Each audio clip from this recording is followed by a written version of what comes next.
Geçen hepdäniň aýagynda Türkmenistanyň döwlet dukanlarynda ardan çilim gaýtadan satylyp başlandy. Ençime aýat çekin ara ketmeden soň döwlet dukanyna çilim gelende adatça bolşýaly. Bu gezegem köp adam nowata durdy. Oňuşmazlyk, dawa, jenjel, ýumruklaşma hem ýüze çykdy. Onurça adam polisiýa tarapyndan saklandy. Ykdysady krizisin arasynda köp adamyň çäkli möçberde satylýan çilimi soňra has gymmada ýerlemek üçin ençime sagatlap nowatda garaşandygy hem bellenilýär. Azatlygyň ýurdun durly künjeklerindäki habarçylary şenbe güni döwlet dukanlarynda 50-70 manat ağırlığında çilimin satılıp başlanandygyny, munyň netijesinde de diftine ýüzlerçe adamlyk nowatlaryň emele gelendigini habar berdiler. Bellemeli ýeri muňa çelini hususy dukanlarda bir gutusy 400 manatdan bahalanan bu çilimler adam başyna 2 gutudan artyk satylmaýar.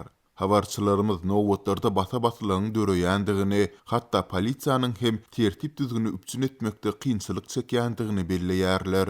Farabyň döwlet dukanynyň öňünde çilim aljak bolup 2000 töwerege adam toplandy. Nowatlarda häli sinde ýakalaşyklar ýüze çykdy. Bir näçe adamy şol tanda polisiýa işgärlerine hem tençiketleri ýetdi. Adamlar jan alyp jan bermäge kaýyl bolany meňzeýär. Meniň bilýänim polisiýa 25 töwerege adamy saklady diýip şenbe güni Farabyň döwlet dukanynyň öňünde nowaty duranlaryň biri saýat bolan wakalaryny Azatlygyň lewapdaky habarçylarynyň birinden gurrun berdi. Sol bir wagtda Türkmenabadda ardan çilimi satyn almak üçin toplanan mähelläniň döwlet dukanynyň penjerelerine hem döwendigi barada maglumatlary bar.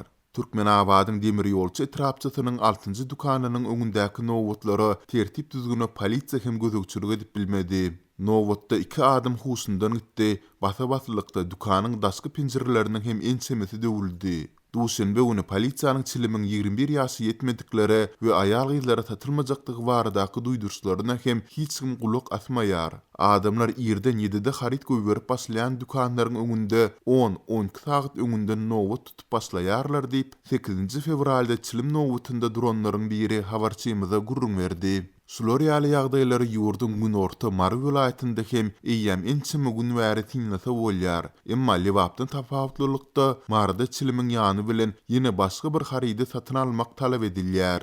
Duşenbe güni Irakdan nowat tutoýun diýip daňdan 2 töweregi döwlet dukanynyň öňüne gelsem, ol ýerde eýýäm meniň ýaly ýüzlerçe adam ýygnanypdyr. Çilimiň ýany bilen 10 manatlyk yerli öndürilen joraby ýa-da aýakgabyň içine goýulan petegi satyn almak talap edilýär. Käbir dukanlarda ýarym litrlik yerli serwet suwlaryny satyn aldyrýarlar. Onuň bahasy hem 10 manat. Netijede bir gutu çilim 60 manata düşýär diýip Marynyň muhadif owasynyň ýaşaýjylarynyň biri habarçymyza gurrun berdi. Marly habarçymyz käbir adamlaryň kartlaryna geçirilen zähmet taklaryny wagtynda naklaşdyryp bilmeýändigi üçin çilim satyn alary ýaly garzyna pul gözleýändiklerini hem sözüne oşdy. Bu ağırlykda mali krizisiniň arasynda pul etmezçiliginden kösenýän adamlaryň käbiri çilimi soňra has gymmada satar ýaly uzakly gün döwlet dukanlarynyň öňündäki nowatlarda garaşýarlar.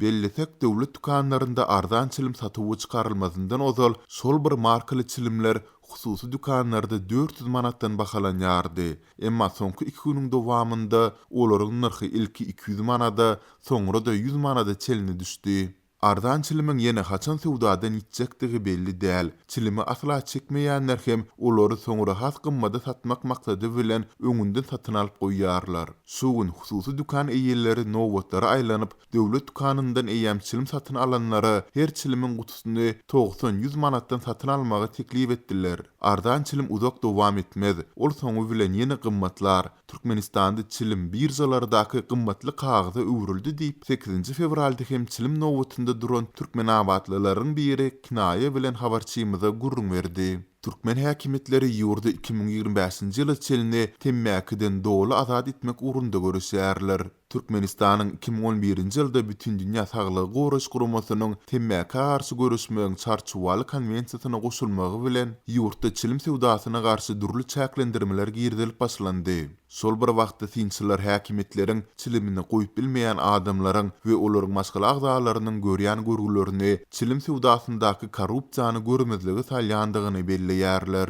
Ýurtda çilim gytçylygynyň we gymmatlamagynyň ýiti duýulyp başlanmagy bilen adamlaryň mahorky, ýagny temmäki ýa-da durly ösümlikleriň ýapraklaryny guradyp çekip baslandyklary dukanlarda türkmen çilimi adlandyrylýan ýasama temmäki önümleriniň hem peýda bolandygy barada köp sanly maglumatlar gowuşýar. Iqtisadi krizis sebäpli köpleriň ardan diýilýän 60 manatlyk çilimi hem satyn almaga guruwy çatmaýar. Köpler döwlet dukanyndaky çilimleri soňra üstünden peýda görmek üçin alýarlar. Köp adam bu günler hem mahorka çekýär. Hususy dukanlarda elde ýasalan mahorkaly türkmen çiliminiň biri 1 manatdan satylýar. Başga guradylan ot garylmadyk. Arasda hasaplanýan 1 kilogram mahorkanyň bahasy 400 manat diýip, eýýam 6 saat töweregi çilim nowatynda duran marly ýasaýjylaryň biri 8 fevralda habarçymyza gurrun berdi. Ýatlatsak soňky ýezek ardan çilim döwlet dukanlarynda geçen ýylyň oktýabrynda peýda bolup, onuň sowdasy diňe 3 gün dowam edipdi.